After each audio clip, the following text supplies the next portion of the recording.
بسم الله الرحمن الرحيم والصلاة والسلام على أشرف المرسلين أما بعد السلام عليكم ورحمة الله تعالى وبركاته. Hi everyone, my name is Derkaoui Khaled and I'm so excited to be accepted in this conference in which I will talk about my PhD project entitled Elaboration of Nanocomposites based on silicon nanowires and application to photodegradation of anorganic pollutants. The application of the nanotechnology, which represents a very important part of material science at the photocatalysis, has opened up a large field of research to develop the environmental science. In this presentation, we will see some generalities on photocatalysis, then we switch to see the methods we use to get silicon nanowires and coated them by manganese dioxide, then we pass to see the results of the optical, electrochemical, and photocatalytic properties of the elaborated heterojunction. So, the photocatalysis is based on the degradation of pollutants by highly reactive molecules due to the oxidation and the reduction of oxygen and water by a pair electron and holes photogenerated by photocatalyzers.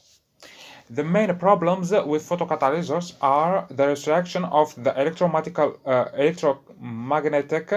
absorption range spectrum of the photocatalyzers and the fast recombination of the photogenerated particles.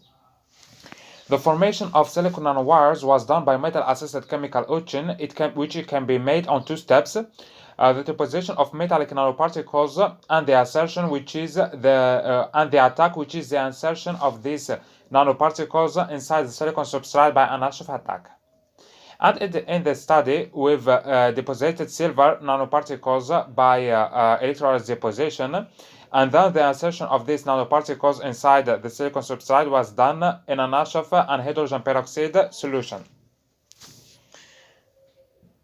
And the deposition of manganese dioxide was carried out by chemical bath deposition by a potassium permanganate precursor and isopropanol oxidation agent. So the same spectroscopy images was showed a flower-like manganese dioxide deposited on silicon nanowires, and more the deposition time get increased, more the flower size get bigger. And here another scale of SEM, and we can clearly see the manganese dioxide layer formation on the silicon nanowires. And the UDX analysis shows also an existence of a small amount of manganese dioxide comparing of the amount of the silicon nanowires. So we've identified the optical properties from the UV visible spectroscopy, reflectance diffuse mode, using Kabul-Kamong equations presented here. With alpha is the absorption coefficient, R is the reflectance, KNN are the extinction coefficient, and the reflective index respectively, and sigma F optic and electric are the optical and electrical conductivity respectively. And the direct optical gap of the heterojunction show two transactions corresponding to the manganese dioxide to the manganese dioxide at 1.92 electron volt and 2.19 for the silicon nanowires. Now we pass to the KNN, starting with the extension coefficient, which characterizes the intensity of interaction materials radiation.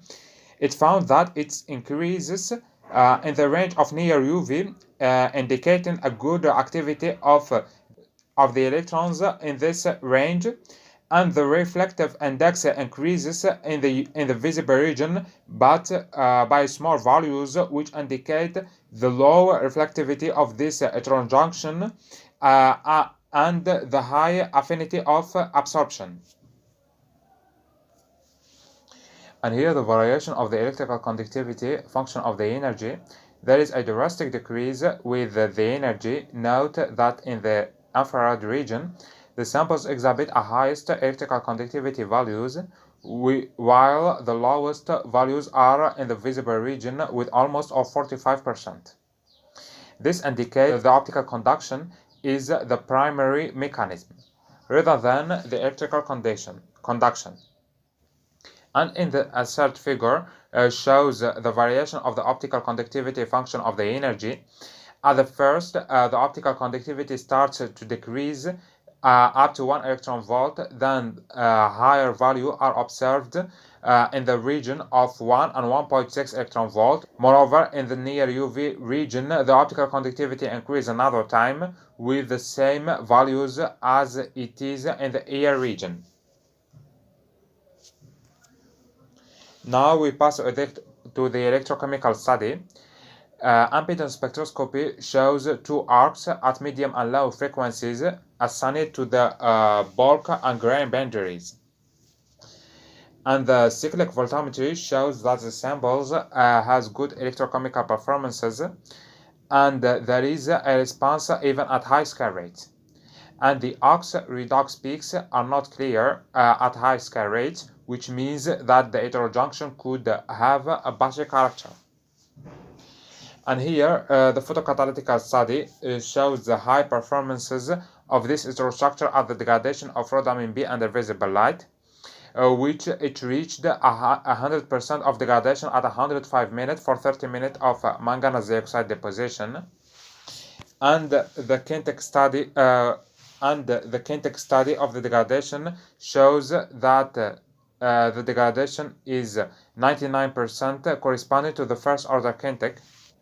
And we've studied also the effect of the silicon nanowires formation attack time on the degradation, and it shows that 1 hour attack get the best results by 100% of degradation at 105 minutes, comparing to 91% for 1 hour and a half attack and 67% for 30 minutes of silicon nanowires attack.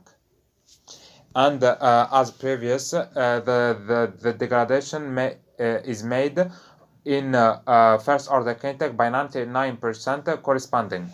So the goal of this study was to coat silicon nanowires by manganese dioxide for environmental application, and the study of this heterojunction shows good optical and electrochemical performances, and the optimal conditions for the application are 30 minutes of manganese dioxide layer formation and 1 hour for silicon nanowires attack. That's it, and thanks for your attention.